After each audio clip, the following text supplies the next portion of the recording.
Hello ladies and gentlemen, this is Blue Maxima and I'm here checking out K through L because this is what we do here. Let's get right into it. Kickin' Finnick. It's a 2D platformer where you have a gun, and this gun has a massive amount of knockback to it, to the point where you literally use it to propel yourself around the level. And you can also use it to do things like shoot enemies.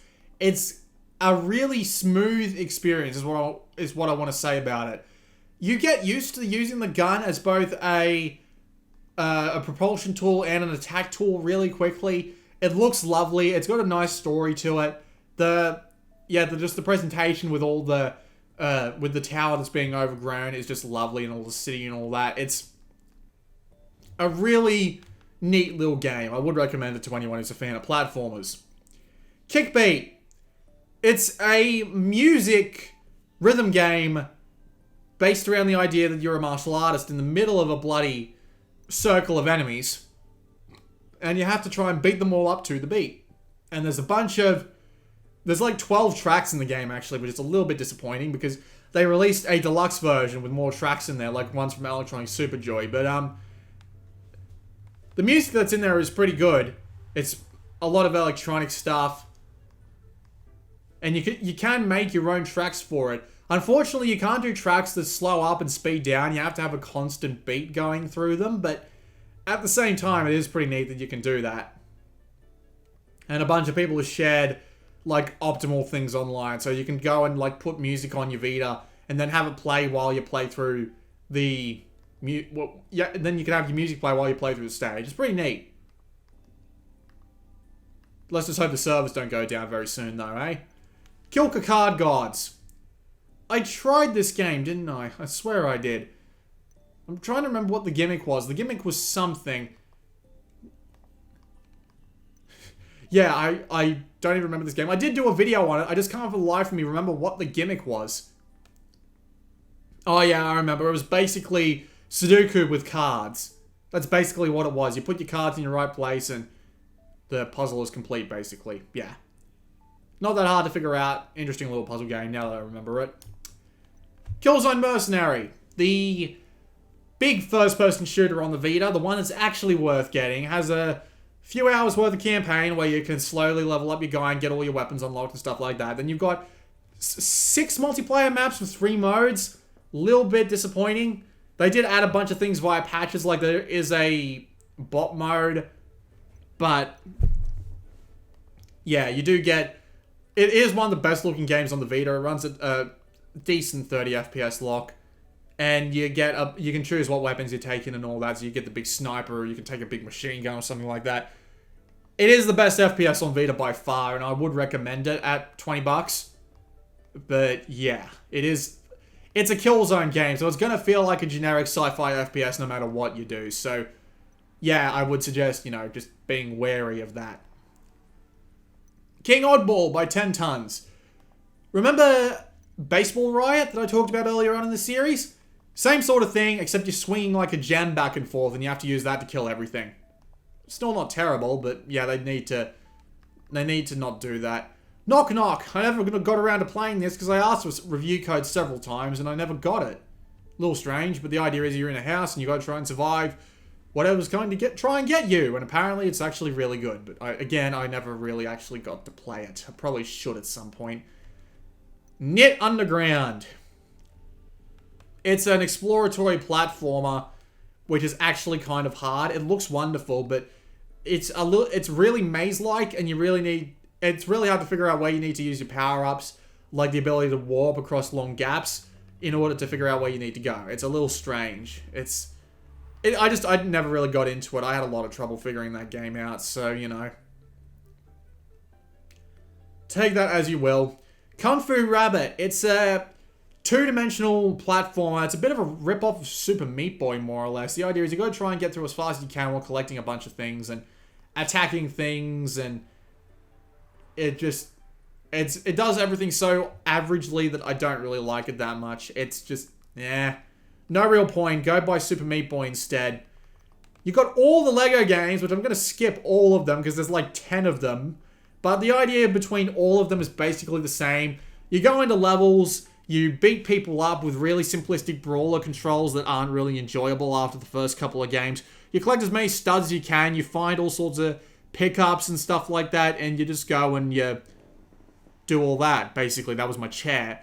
And I liked the Lego Star Wars games the most, like the complete saga one, because it had a lot of time put into it. But all of these games feel like they were pushed out in like a year. It shows. There's just so little to actually do in them. But apparently people really like these games. So if I say anything about it, I'm just going to get thrown into a bin or something. But yeah, I'm not a fan of where Lego's gone recently. Lemmings Touch. It's right there in the title, folks. It's literally just a touch version of Lemmings. I mean, they have, like, redone the game's graphical style so that it looks a little bit ridiculous. But all the usual stuff is there. You've got all the tools. You've got all the different levels and puzzles that you need to go do that are in the usual Lemmings games. And it's all played through touch. So, yeah. It works. So, we'll just move on. Let's Fish Hooked On. It's a fishing game where you throw your line into the into the area, and you have to pull on the analog stick and slowly control your line tension in order to pull in the fish, and you have different kinds of bait and different characters to play as, and it's just, this only appeals to a very specific subset of people, so yeah, we'll just ignore that. It is okay, like, there's nothing wrong with it, it's just, I can't imagine that many people being entranced by it. Level 22 is a stealth game that involves you running around your office trying to avoid all of your fellow workers who apparently think you're such a bad employee that they will immediately tattle on you being late as soon as you walk into their line of sight. And you will have to fight all sorts of different, three sorts of different bosses. And you've got, like, discoverables to find. It's more like a puzzle game than a stealth game. There's a lot of stealth games that are more like puzzle games on this console, but yeah, it's okay. It doesn't really do anything that impressive. The writing is just I mean, it's funny once or twice, but not really, and the actual levels are just a bit iffy in the sense that they're just a bit boring, so, you know. Limbo! The infamous 2D noir platformer with a lot of scary stuff in it that is really good for the first 2 hours and then just falls down a cliff of quality into simple puzzles for the last hour or so. It's really disappointing, honestly. The first 2 hours are great. The last hour is not so much. If you like platformers, it's worth giving it a shot. Just, you know, don't be surprised when the game falls down a cliff on the second end. Or the third, or whatever you want to call it. Little Deviants is a bunch of mini-games that were built around the idea of the Vita's multiple inputs. You've got things to do with the gyroscope, the rear touchpad, the front touchpad, the buttons, and you have to do all sorts of silly stuff in order to actually, you know, save all the little Deviants. It's not bad as a little collection of mini-games, but again, you have to use the rear touchpad, the accelerometer, and the microphone, so it's not that great in terms of playing on, like, a bus or something. It's not terrible. If they charge like $10 for it, it'd probably be worth the time, possibly, but yeah. Little Big Planet. It's a port of the big ones, and it is actually really good. They added in between 2 and this one a thing that lets you save progress between levels, so you can do like lots of progress between levels, and it's fantastic. And you've got the full campaign experience is there, the full editing experience is there, it's all there. So you can go and play all that you bloody like. And there's all the online levels are there, and you can download them to the Vita to play offline later. Yeah, fantastic version of the game, taken down by one problem. The online has sucked since launch, and they never patched it, which really isn't that great. Still, it's still a pretty good game, even if you just play it single player. Lone Survivor, heavily inspired by games like Silent Hill. It's a two-dimensional horror game where you have to escape from a hotel and basically just try and live through the absolutely crazy shit that's going on.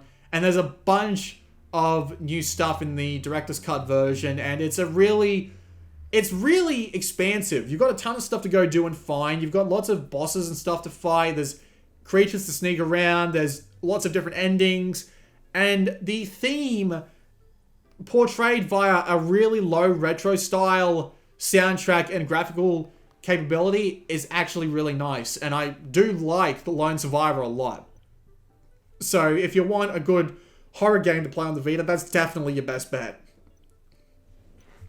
Lost Dimension. This is an RPG from Atlas, and the idea is that you have a big tower that your characters are all stuck in, and you have to send out half your team on quests at a time to level them up. But one of your guys is a traitor, and if you don't catch the traitor, well, there's big problems. I never actually didn't catch the traitor, but you have to go through and you have to actively try and catch your traitor by doing things at the end of each mission. And you've got to try and build up all your team evenly. And when your teammates die because they're traitors, you have to use their abilities to power up everyone else, try and keep everyone else alive. And then the other guys might end up being the traitor. And it's actually really quite an interesting concept. The actual gameplay is a lot like Hyperdimension Neptunia. It's a turn-based RPG. You can move a specific distance. You can attack a specific distance. And there's a bunch of different enemies to go fight as well and all that. And you've got to try and make your way to the top of the tower. Interesting concept. Gameplay isn't... Like, it isn't the best thing in the world, and the performance of the game isn't great either, but it works fine because it's a turn-based RPG. So, $20, probably worth getting it for that if you're interested in the concept. Lumines, Electronic Symphony. The only Lumines game that ever came out on Vita, and then the publishers, the people called Q Entertainment, turned into a mobile company or went bankrupt or something and sold the license, and now we won't be getting it on anything but Android. But the idea is, it's a puzzle game where you have to drop blocks of 2 colors of 4 bits onto the playing field and then try and make squares of 4 and they'll collapse, and you just keep doing that over and over like Tetris. I love this game, and I was on the top 100 leaderboard when it first came out. I'm not even joking. Unfortunately, I kind of fell off because they discovered an exploit where you can drop down 3 blocks in a row constantly and then just keep doing that to max out the score meter. And they never patched that, but yeah, the game itself is still fantastic, and I really do enjoy playing it, and it's got a bunch of cool music. So, it'd be nice if they put Lumines 1 and 2 back on the store, but I imagine that the licenses have expired, so that's never going to happen. So yeah, that Lumines Electronic Symphony is a good game, and it's well worth a buy. It has been cheaper though, so if you want to wait for a sale, that'd be alright. Another Lego game and another bundle, so that's the end of K through L. God, I'm going through these really quickly, aren't I? This has been Blue Maxima. We'll be back next time to check out M through N. I'll see you all next time.